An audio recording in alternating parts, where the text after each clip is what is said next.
America और Israel को जरा भी अंदेशा नहीं था कि ईरान अपने रहबर खामनेई के जाने के बाद भी बदला लेगा और ऐसा बदला कि अमेरिका और इजराइल के पसीने छूट जाएंगे और युद्ध छोड़ने के बहाने अमेरिका खोजने लगेगा। अमेरिका के सैन्य ठिकानों को चुन चुन ईरान ने तबाह कर दिया। ईरान ने इजराइल की सारी एयर डिफेंस टेक्नोलॉजी को भेद लिया और बंकरों में लाशों के ढेर लगा दिए। ईरान आर या पार की लड़ाई अब लड़ रहा है। खामनेई के जाने के बाद ईरान चुप बैठने वाला नहीं था। मातम मनाने के साथ साथ ईरान अमेरिका को मुंहतोड़ जवाब दे रहा है, जो कि माना जा रहा है डोनाल्ड ट्रंप की स्क्रिप्ट में था ही नहीं। उन्हें लगा था कि ईरान मातम मनाएगा, शांत हो जाएगा, लेकिन अमेरिका को अब अरबों का नुकसान झेलना पड़ रहा है और ट्रंप अब इस युद्ध से निकलने के बहाने बना रहे हैं। जी हाँ, हम ऐसा इसलिए कह रहे हैं क्योंकि ऐसे बयान दे रहे हैं डोनाल्ड ट्रंप मानो इस युद्ध से उन्हें पीछा छुड़ाना हो। अभी हाल ही में डोनाल्ड ट्रंप ने ऐसे बयान दिए जिसका जवाब ईरान ने ऐसा दिया जिससे माना जा रहा है कि ईरान अमेरिका को युद्ध का मैदान छोड़ भागने नहीं देगा। युद्ध भले अमेरिका ने शुरू किया हो, लेकिन खत्म करना कब है वो ईरान तय करेगा। सबसे पहले डोनाल्ड ट्रंप ने बहाना बनाते हुए क्या क्या कहा है, ईरान ने क्या जवाब दिया है, वो सिलसिलेवार तरीके से सुनिए। डोनाल्ड ट्रंप ने कहा, ईरान के खिलाफ जारी युद्ध अब लगभग पूरी तरह से खत्म हो चुका है, लेकिन ईरान अब हाथ पैर धोकर अमेरिका के पीछे पड़ गया है।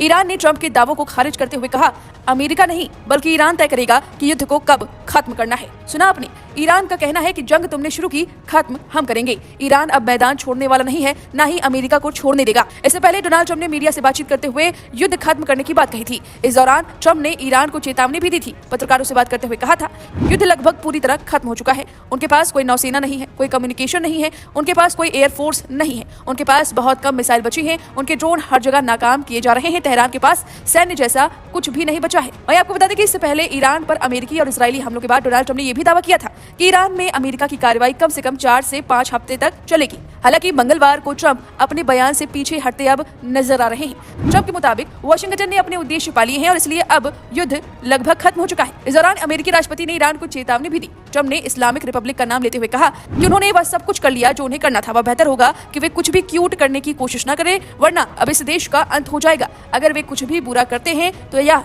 ईरान का अंत होगा और आप उसका नाम फिर कभी नहीं सुनेंगे। डोनाल्ड ट्रंप के इस बयान पर ईरान के रेवोल्यूशनरी गार्ड्स IRGC की प्रतिक्रिया भी सामने आई।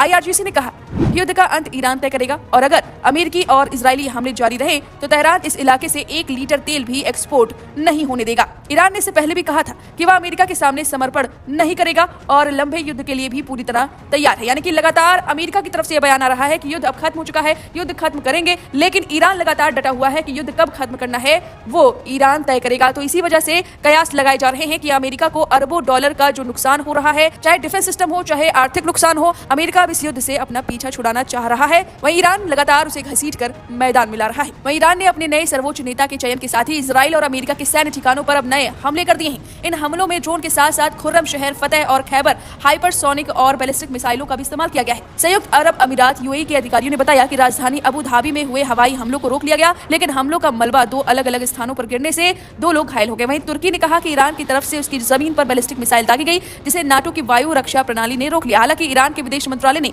इस तरह के किसी भी हमले को नकार दिया। इस बीच युद्ध का असर अब ग्लोबल स्तर पर देखा जा रहा है। अब ग्लोबल ऑयल सप्लाई पर इसका असर पड़ रहा है, जिससे कई देश प्रभावित हो रहे हैं। ईरानी अधिकारियों ने चेतावनी दी है कि अगर उसके ऊर्जा ढांचे पर हमले जारी रहे तो स्थिति और गंभीर हो सकती है। एक अधिकारी ने बताया कि ईरान अब तक क्षेत्रीय तेल और ईंधन प्रतिष्ठानों को निशाना बनाने से बचता रहा है, लेकिन हमले जारी रहने पर वह अपनी नीति पर पुनर्विचार कर सकता है। उन्होंने चेतावनी दी कि अगर ईरान क्षेत्र की ऊर्जा संरचनाओं को निशाना बनाता है तो वैश्विक तेल कीमतें $200 प्रति बैरल तक पहुंच सकती है, जिससे पूरी दुनिया में हाहाकार मच सकता है।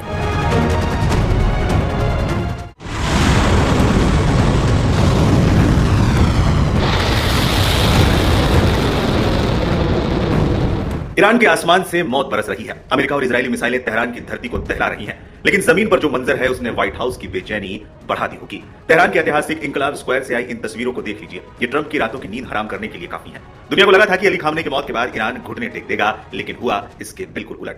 मुस्तफा खामनेई को ईरान का नया सुप्रीम लीडर घोषित कर दिया गया है। ट्रंप ने जिन्हें लाइटवेट कहा था, जिन्हें कमतर आका था, आज उनके एक इशारे पर पूरा ईरान सड़कों पर है। आसमान में गरजते फाइटर जेट्स और धमाकों की गूंज के बीच ये जनसैलाब थमने का नाम नहीं ले रहा है। ये ट्रंप के लिए एक सीधा चैलेंज है, एक ऐसा चैलेंज जिसे मिसाइलों से नहीं कुचला जा सकता।